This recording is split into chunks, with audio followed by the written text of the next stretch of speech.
Hello everyone, welcome to Defense Studies. So we have started a very important series for upcoming CAPF Assistant Commandant exam, and that is most probable topics.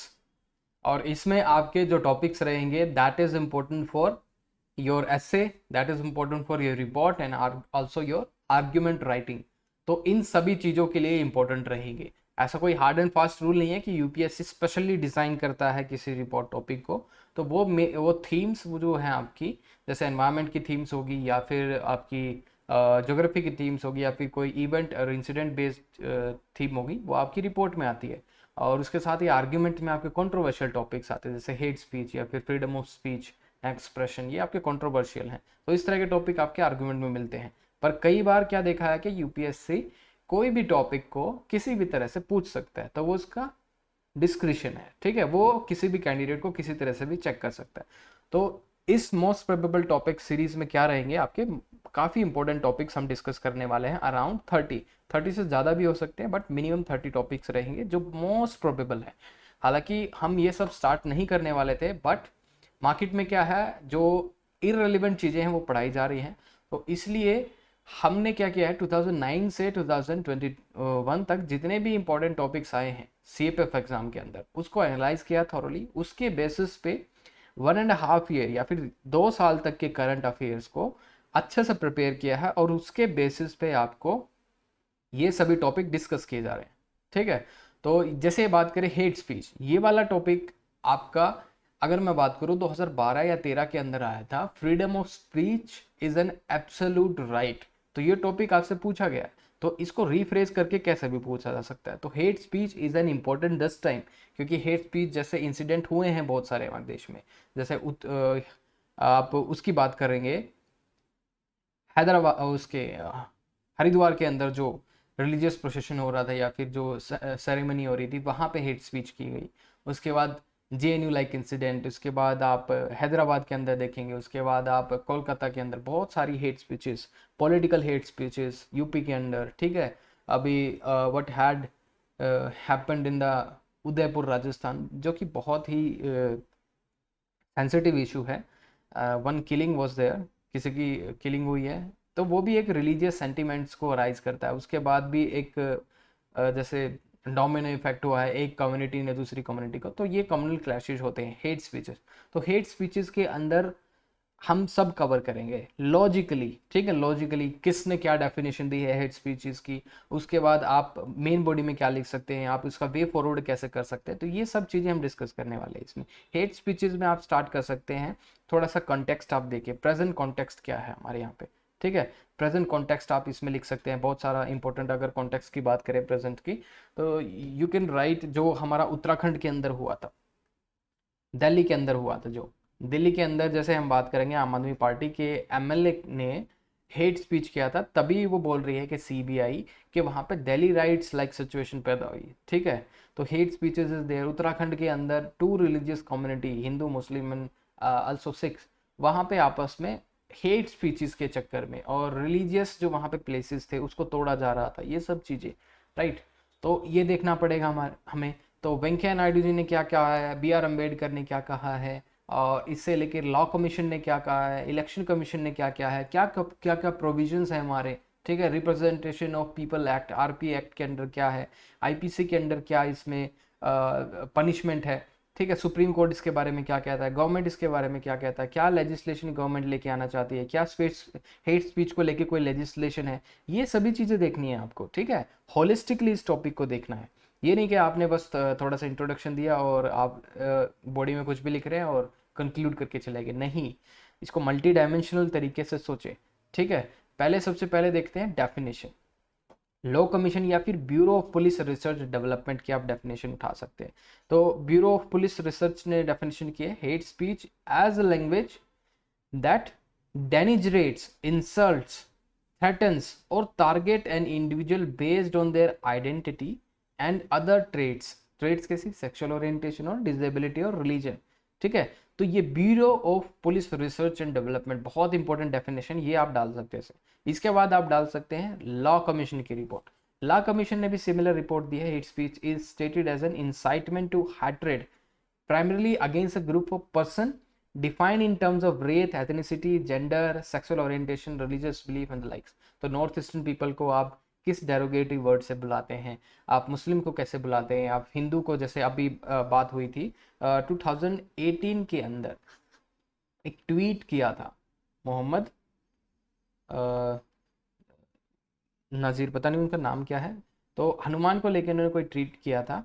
तो ये भी आपको देखना होगा क्या उन्होंने tweet किया था, ठीक है, और क्यों उनकी अभी जो उनका अरेस्ट 2022 के अंदर हुआ है, 2018 के अंदर वो ट्वीट था, 2022 के अंदर उनका अरेस्ट हुआ है, किस लॉ के अंदर उनको अरेस्ट किया ये भी पता होना चाहिए।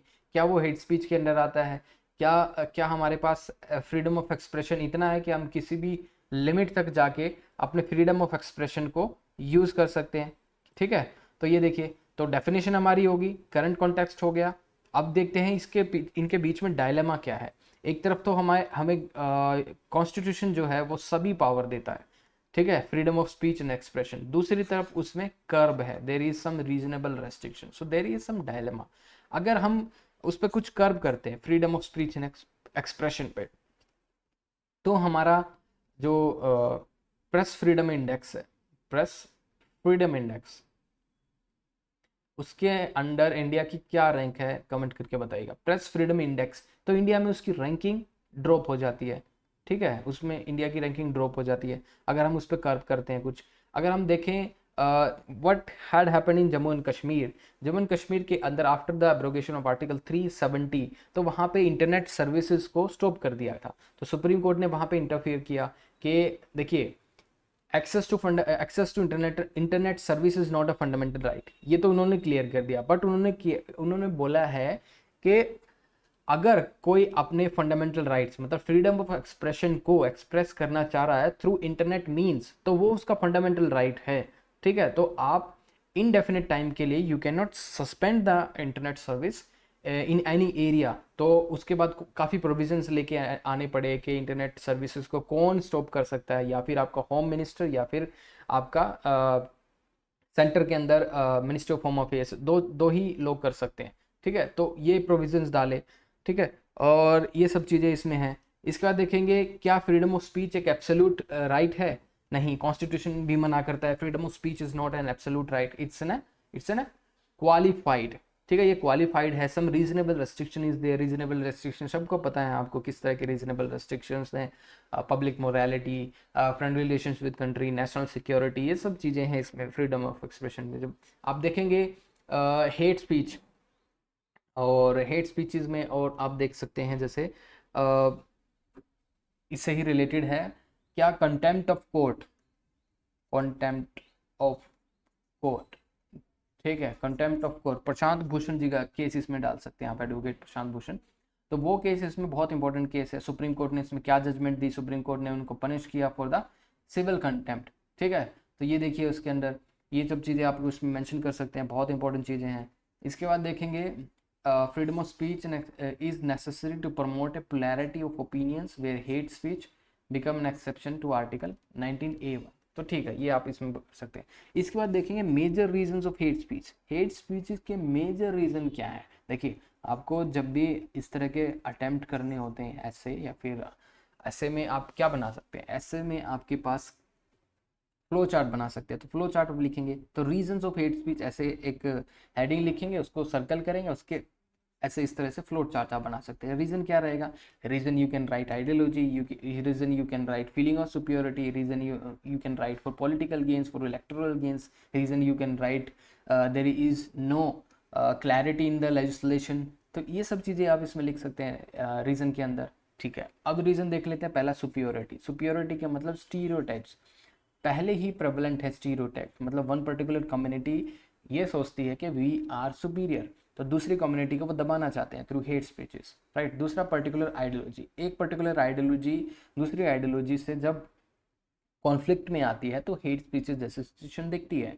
उदयपुर में जो हुआ, और हरिद्वार में जो हुआ, उसके बाद हैदराबाद में जो हुआ, उसके बाद जो कोलकाता में जो हुआ, ठीक है, ये सब चीज़ें क्या दिखाती हैं, there is some clash, some conflict, some ideology के बीच में कॉन्फ्लिक्ट है, ठीक है। आपको किसी भी आइडियोलॉजी का इसमें नाम नहीं लिखना है, but you can right stubbornness और कॉन्फ्लिक्ट ऑफ आइडियोलॉजीज, ये आप इसमें लिख सकते हैं, ठीक है। उसके बाद लिखेंगे आईपीसी के अंदर क्या क्या लीगल पोजीशन है हमारी। 153 के अंदर पनिशमेंट है। पनिशमेंट किस तरह की, अगर कोई भी speech that cause enmity and hatred between two groups, उसके अंदर आईपीसी के अंदर इसको पनिशमेंट दी जाती है।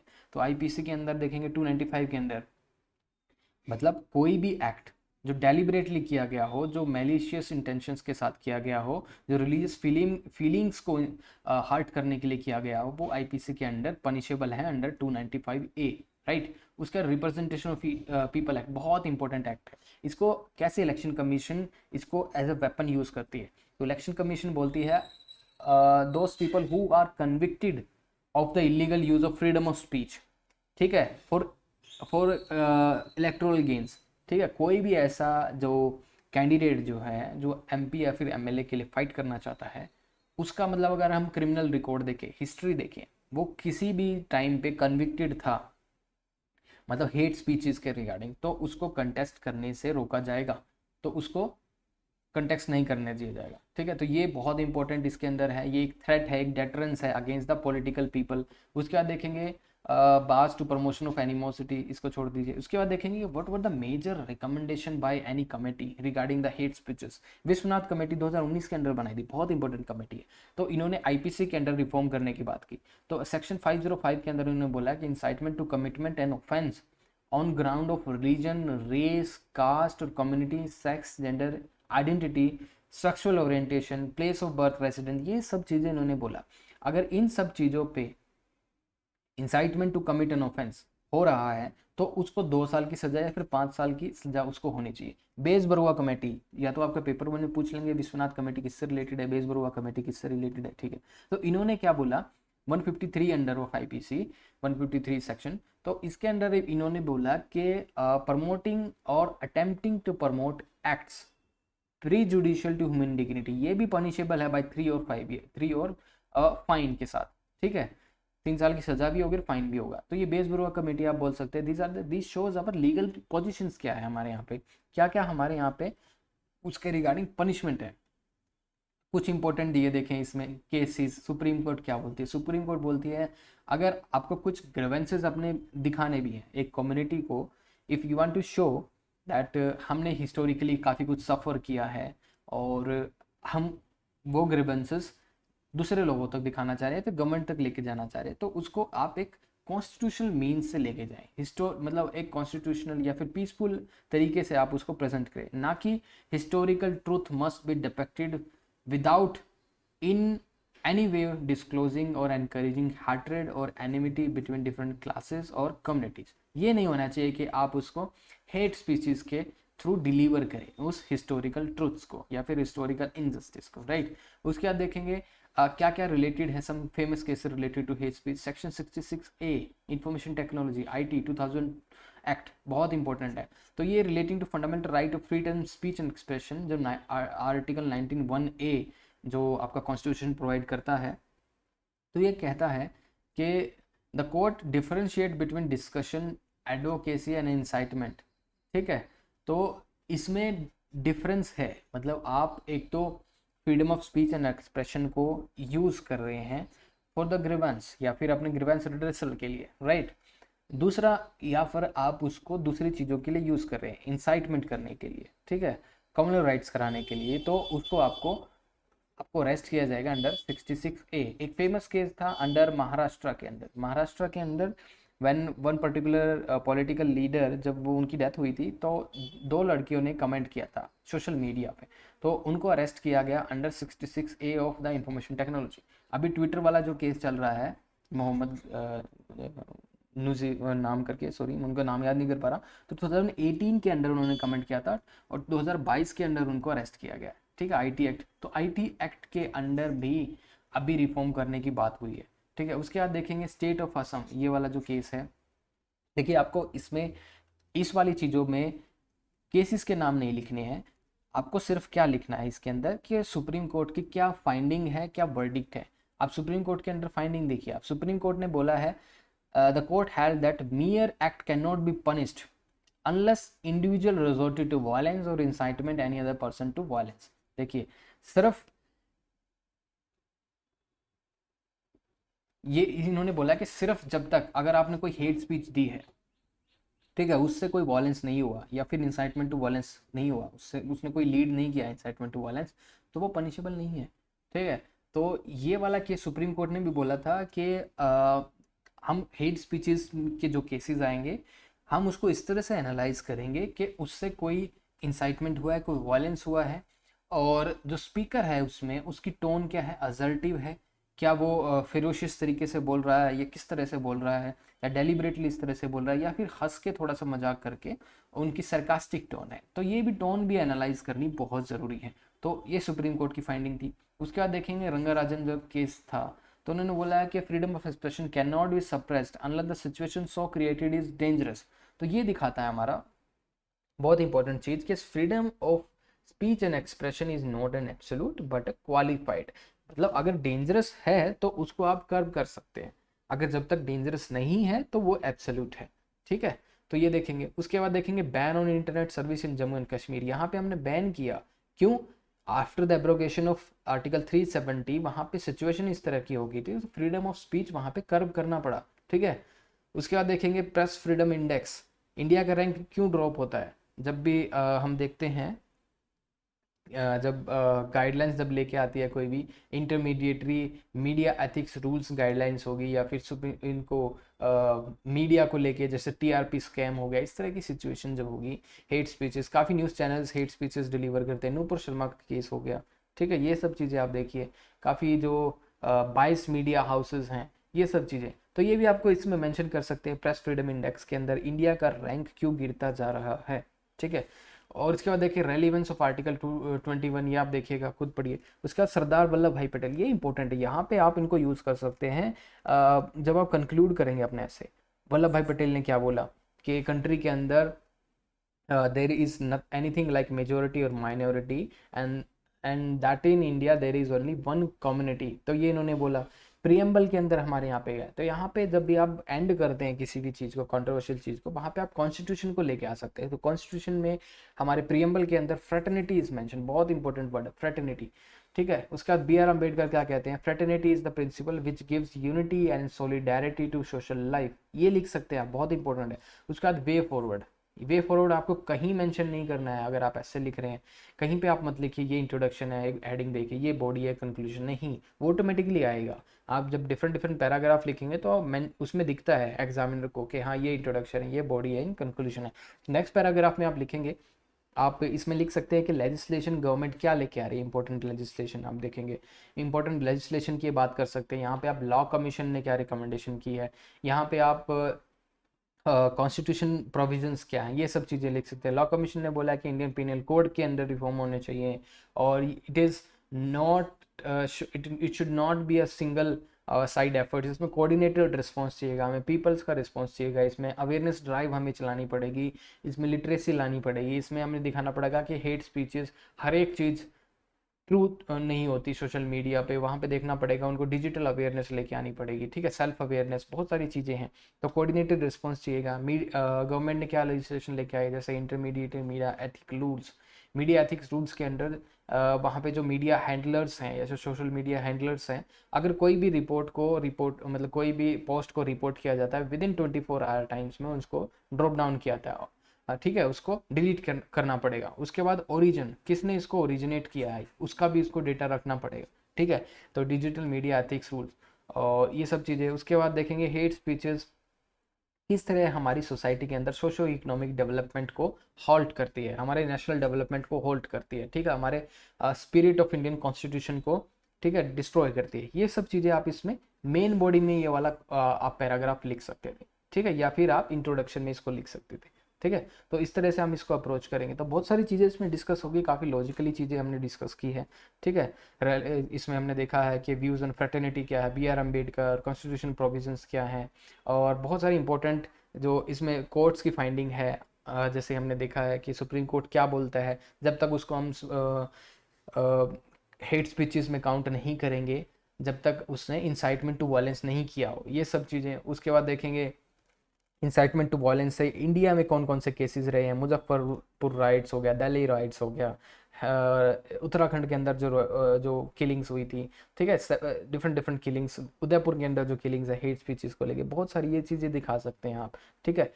नॉर्थ ईस्ट के अंदर, महाराष्ट्र के अंदर, ठीक है, हेट स्पीचेस से जो किलिंग है, कोई साधु या फिर उनको लिंच हुई थी, लिंचिंग होती है, मॉब लिंचिंग, ये सब चीज़ें आप इसमें लिख सकते हैं, ठीक है। तो this is the first most probable topic, ठीक है, जो डिफेंस स्टडीज लेके आई है। This is the very important initiative, इसमें वही टॉपिक डिस्कस किए जाएंगे that is important for CAPF exam, ठीक है। यूपीएससी के बहुत सारे एग्जाम होते हैं, लेकिन सीएपीएफ का पैटर्न थोड़ा सा अलग है, उसके लिए आपको थोड़ा सा अलग पढ़ना पड़ता है, ठीक है। अगर आपको लगता है कि this make sense to you, ये आपको इंपॉर्टेंट लगता है, तो you can join our course. यहाँ पे आपको एप्लीकेशन के अंदर लिंक मिल जाएगा, वहाँ से आप ज्वाइन कर सकते हैं। तो बहुत इंपॉर्टेंट टॉपिक्स हैं इसमें, अराउंड 30 टॉपिक्स आपके साथ डिस्कस किए जाएंगे, ज़्यादा भी हो सकते हैं, ठीक है। So thank you for watching the video.